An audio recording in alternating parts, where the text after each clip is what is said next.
What's going on there, folks? Good evening. It is the Earthmaster back here on this Tuesday night. Are we correct? Tuesday night, October 17th, 2023. It is about 11:20 p.m. here, Pacific time, California time. Latest activity shows a 1.9 here into the area of the West Coast. Also, we did see some movement kicking up here into the Texas area.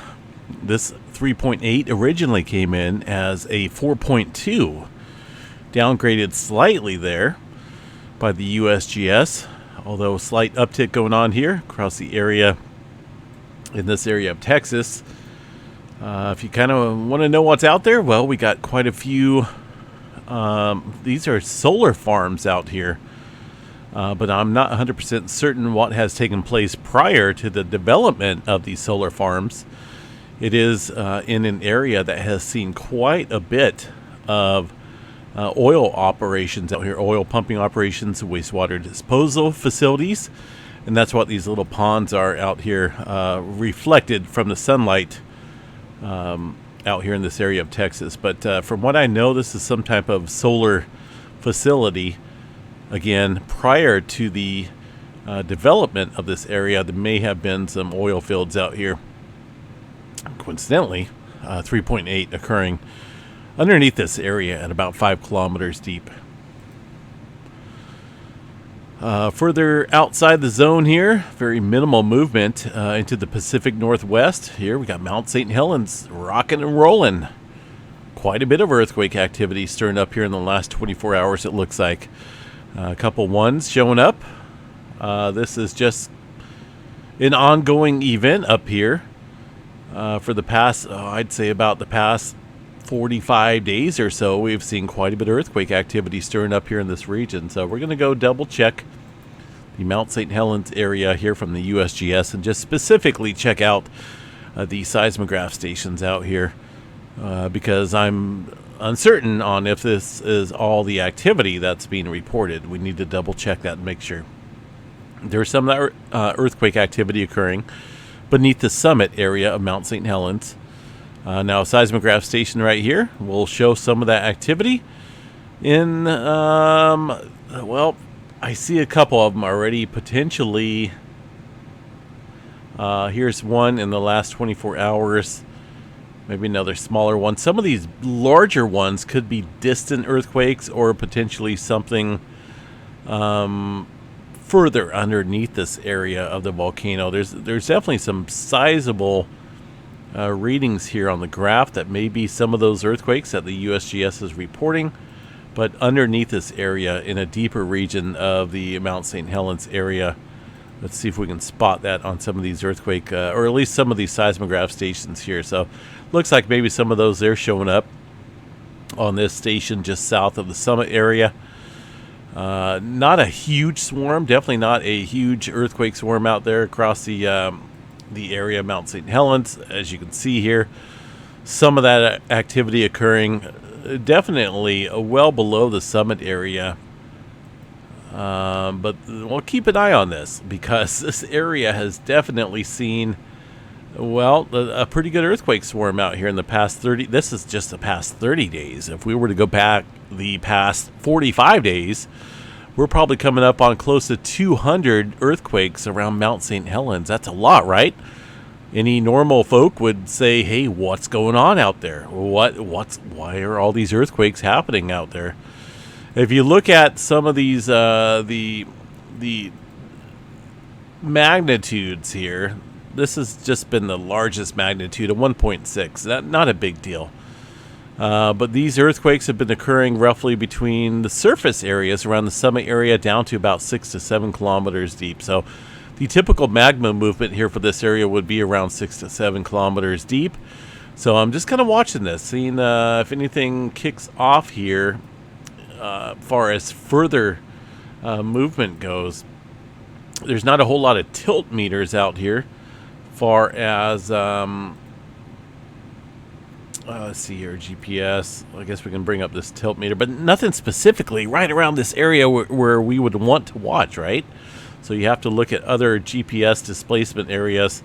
And this right here, that's 2020. So this is irrelevant, not accurate at all in terms of the GPS stations out here around Mount St. Helens. There's a couple here that goes back to 2020. I mean, these are not kept up by the U.S. government at all. I think we've seen that one. Let me double check the other one here, closer to the summit area.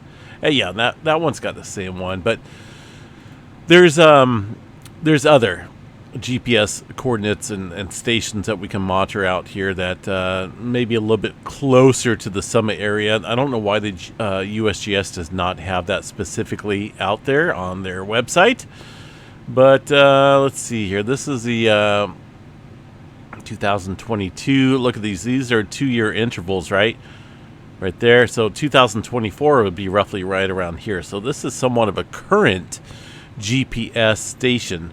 The general trend here is downward deflation. So we're still seeing some earthquake activity there across the Mount St. Helens area, but it doesn't look like it's due to magma. Otherwise, we would see inflation on somewhat, I think, of a larger scale. And right now, you know, there's these little dips here coming down, and then there's a little gradual dip back up, or a rise back up. But there's no major inflation going on there across Mount St. Helens. But definitely an earthquake activity. But we'll continue to watch that. You know, I have to report on what I can out here. I don't have specific direct access to these GPS stations here. I'm just going by what they're posting out here on the public domain. Northern California, a little handful of earthquakes out here. Let's go ahead and check out the 2.5 map and above. We did have a 2.8 down south of Eureka into the Petrolia area. 31 kilometers deep for that subduction zone earthquake. 31 kilometers there into the Cascadia subduction zone. Aside from that, one earthquake down into the Oceanside area with a 3.0.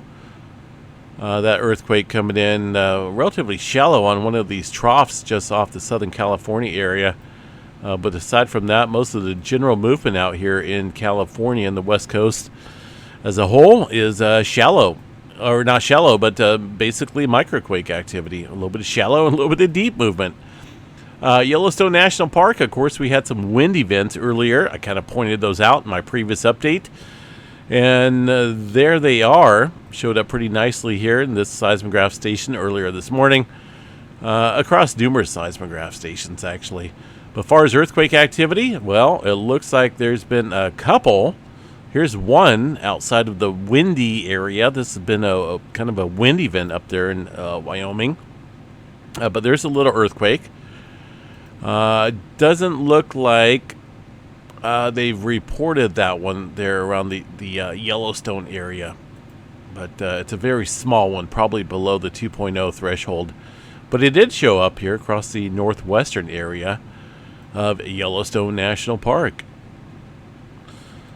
All right, what else we got here for worldwide activity? South America region coming in here with a couple earthquakes, including one earthquake in the last couple hours here near San Antonio de los Cobres, Argentina. Underneath this area, deep into the Peru-Chile Trench at 209 kilometers. A couple other earthquakes in there as well from earlier. We did see a little bit of activity stirring up here across the Kermadec Islands region with a 5.2. Let's double check the GeoNet servers and see what's going on down there in the southern hemisphere. 5.2 or 3.2, excuse me, 5 hours ago. North Island area. It doesn't look like, at least according to this map, that we've seen too much activity here in the given time frame. There's that little 3-pointer showing up. Aside from that, goodness, things are not that active across the New Zealand area for now. Further along the western Pacific here, look at that absence of earthquake activity. Notice this little seismic gap here across a good portion of the Pacific Plate. Some older movement there across the Vanuatu area. And further up north into Japan. Let's see what we got up here in the Kuril-Kamchatka. Pretty deep earthquake here. Goodness. 111 kilometers deep here into the southern end of the Kuril-Kamchatka subduction zone here. You can see that oceanic crust. Huge subduction zone. Goodness, this is not a small subduction zone. This area is very capable of producing some large megaquakes. And it's been a little while since we've seen any megaquake activity north of this area. Of course, 2011, we had that Japan earthquake, megaquake 9. Can't remember which the magnitude was, but it was a 9-pointer. Significant earthquake back there. But this specific area of the Kuril-Kamchatka has not seen any megaquake activity in quite a while. So we need to watch that zone pretty closely. A couple earthquakes out here in Iran, but most of this was from earlier this morning down here off the plate boundary. Getting a little bit of activity here, stirring up north of Iran into the Turkmenistan area. The last one there, 4.4, Tajikistan, take your pick. 110 kilometers deep for that earthquake. And also outside of the Athens area, this earthquake coming in. 4.4 earlier this morning into that area of the world. The Hawaii area. Let's go ahead and check this out here. The Big Island. Right? Been of some interest here recently with the volcano activity at Kilauea. The latest informational statement here from the USGS shows that it is not erupting. This was put out pretty early this morning, I should say. Let's double check and see what we got here going on for the latest charts. We're going to go check them ourselves and see what's up. Still sitting at a yellow status here as far as the Kilauea volcano goes. Yeah. Hold on a second here. How much further do we need to go there, USGS? I know we don't have to go too far. There we go. We're going to check out the tilt meter stations out here and see what we have for the latest inflationary data across the Kilauea volcano. UWE station here. I think it's working. There we go. We're still looking at a gradual inflation here, not a massive inflation. It's, you know, if you look at the time scale here, this is only the last 2 days. Very small adjustments here. These are not huge feet in inflation, so to speak. The past 30 days shows that as well. Obviously, it's been an uptrend of inflation, but also with periods of deflation, as you can see over the past 30 days here at the summit of Kilauea volcano. We're currently on an inflation status and just kind of watching that. Let's see if we got any gas stations. Not gas stations, but you know, as far as sulfur dioxide and other volcanic emissions out here, doesn't look like there's been any major uptick out here across the area, except for during eruption status. And this only goes back. Well, this includes the eruption back there back in early September. So we'll just continue to watch that. With earthquake activity, inflation, obviously it means that there's some magma movement going on down here below the surface. Right now it's kind of capped out as far as not finding a way to the surface. Whether it builds up and continues to swell up in this region, we'll continue to watch that and report back on that. Let's see what else. Anything major going on up in Alaska? That doesn't look like it. Denali area still seeing some movement. That's very typical up here across the area of the Alaska range. Nothing going on, at least for the Russia area for now. Space weather activity. Anything significant going on besides?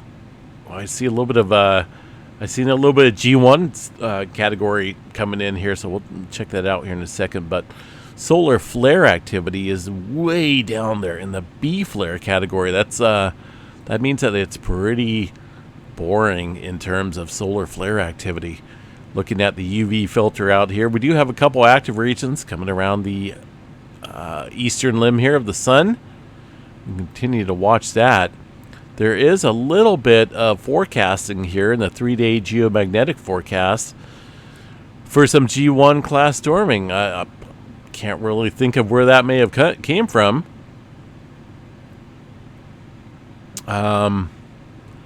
But it looks like potentially coming up here August 19th, August 20th time frame, we do have a potential for G1 class storming.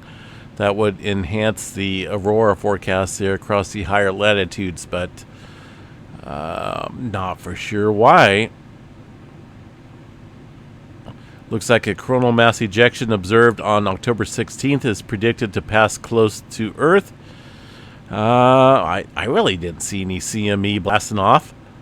If so, it was pretty minimal. But okay, we'll watch these dates here in the coming nights for some enhancement of solar weather activity. A look at the general sunspots out there and their numbers. The latest imagery, though, shows what looks like numerous sunspots out here, but there's not a whole lot of complexity within any of these. I'm not even joking, within any of these sunspots out here for any significant flaring. And that's just the way the cookie crumbles, so to speak. Looking at solar cycle 25 progression, we are dipping, I think after this week here, this will probably dip down a little bit lower here into the progression line. This is the predicted sunspot numbers here.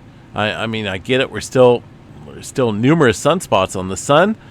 But far as the potential energy goes, the SFI energy, we're kind of dipping down here.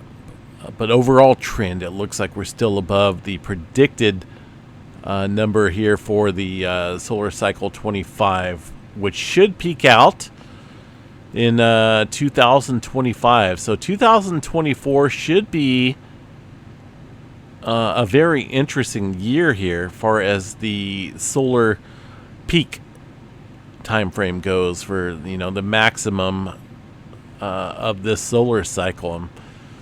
There's been, you know, obviously quite a few X flares so far during this solar cycle. The largest one so far was back in 2000, this year, back in February, X 2.2. Couple X 2.2s this solar cycle. So we're just kind of watching that. There really hasn't been anything major Earth-directed, but the sun will do what it wants to do and when it wants to do it. We have absolutely no control over it, so just kind of here to report on that. All right, numerical models out here for the folks out here in the North American continent, at least the states here. We're underneath a huge high pressure out here across the West Coast. I wish I could turn this orange to blue, but that's not going to be the case because I don't have that magic weather wand. I mean, I could, but it really wouldn't mean anything, right, if I put this in edit. So we have a couple days of some hot weather out here along the West Coast. We're talking about highs right around 94 degrees here in Northern California for October.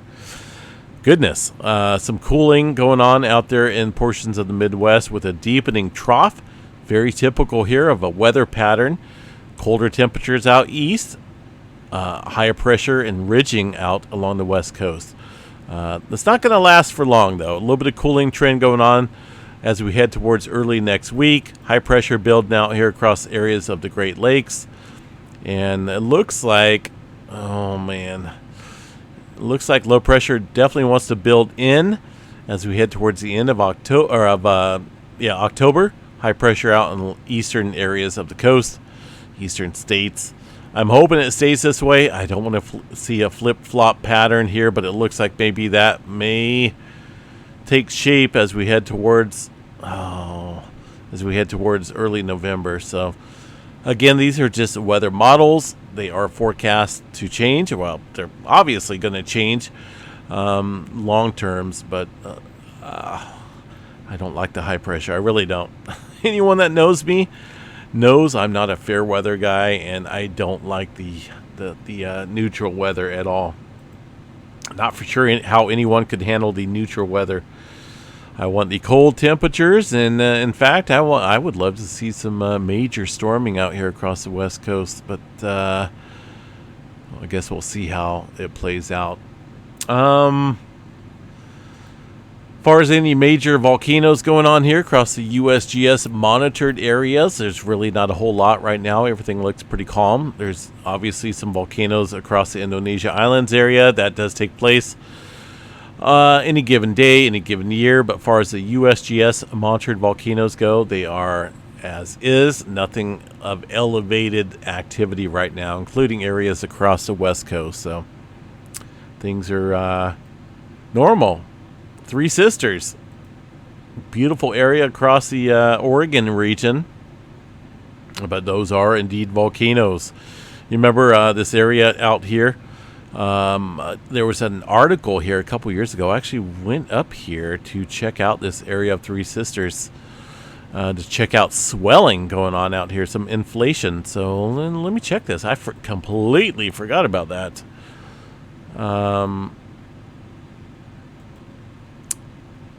2008 does us absolutely no good.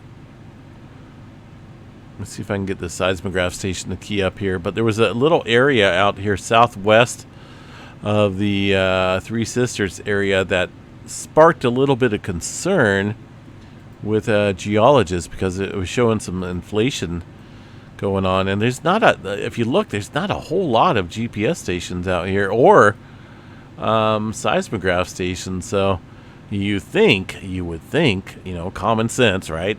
Seems to be the case these days that they would be monitoring it. 2021, notice that inflation right here, but that doesn't give us our time frame. Let me see if I can bring up this GPS station up here in Oregon. There's Crater Lake. I don't think there's a lot up here. It's somewhere within this area right here, and I'm just not seeing it here on this specific area. So we are... Goodness. We're kind of in the category of where we just have to take their word for it. I'll have to look into that a little bit more and see what's going on with the inflation up there around the Three Sisters area. But it's interesting, right? If you really think about it. These are volcanoes up here across the Cascades, and it's a swelling across the southwestern area was just it's a little report. I'll have to see if I can come up with that news article. In fact, wasn't I up there last winter, or was it 2 winters ago? I think I went up there to check out that swelling, but everything was closed down. All the roads were snowed over, and it wasn't cool. Beautiful views, but not worth the trip there as far as geology terms, as far as understanding the what's going on up there. But all right, either way, we'll keep an eye on this. Things inflate, things deflate. It's just a process of what's going on below the surface.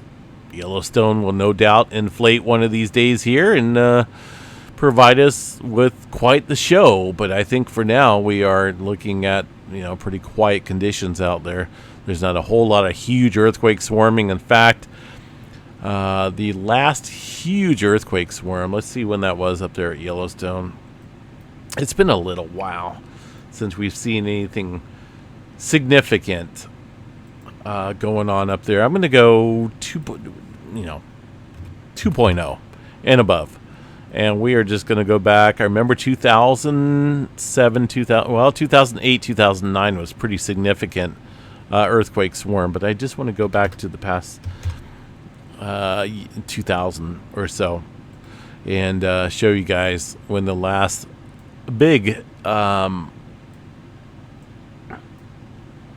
swarm took place up here across Yellowstone. It's been a little while, I think, anyway. But I do like to check out these graphs on occasion. See what we have here. Hopefully I don't melt down my computer with the massive amount of earthquakes. Newest. So, Yellowstone is always going to have some earthquake activity, right? It looks like the last one, 3.0. A little bit of activity there earlier in October. And that's the thing. a lot of times these earthquakes pop up and they don't post them up here until days later. So a lot of these earthquakes could be taking place on the weekend. But far as significant swarming goes, you know, around a certain time frame, these are just there's some earthquakes. But I think back in early May, we did see a little bit of earthquake activity stirring up here across the western areas of Yellowstone Lake. If you look at these timestamps up here, but far as anything significant goes, I think our huge last event was back in 2018, 2019, somewhere around there. I can't remember exact date, but there was a bunch of earthquakes up there. Let's see if I can find that. It was like the end of the summer of 2000. There it is, July 2017. I knew it was one of the years right there. There was a huge earthquake swarm up here that lasted for a couple months up here in this area of Yellowstone. And there wasn't anything major going on aside from the earthquake activity, but it just kind of goes to show you that earthquake swarms out here are common. They do pick up even across areas around Yellowstone Lake, within the caldera region of Yellowstone. But if this thing were to really pick up, far as earthquakes of magnitudes 4, 5s, and 6s within the caldera, with huge uplift in the inflation category, then we'd have something to worry about. But for right now, Yellowstone, I don't think we have anything at all to worry about far as that goes. We would obviously see major inflation across large areas here across northwestern Wyoming. Humongous, probably geysers kicking off. But we're just in a category, in a time frame right now where this is not going to pop. We'll definitely see the signs before that happens. All right, I'm not for sure why I got sidetracked there on Yellowstone, but anyway, I am going to call it a night, folks. It's coming up on midnight right now, California time. The seismograph stations all look pretty calm across the globe for now. There's not a whole lot of elevated activity showing up as we speak. Best thing to do, stay safe, and we will chat you guys sometime tomorrow. Wednesday, right? Isn't it Wednesday tomorrow? I think it is. All right. Have a good night. Catch you guys back then tomorrow. Peace out.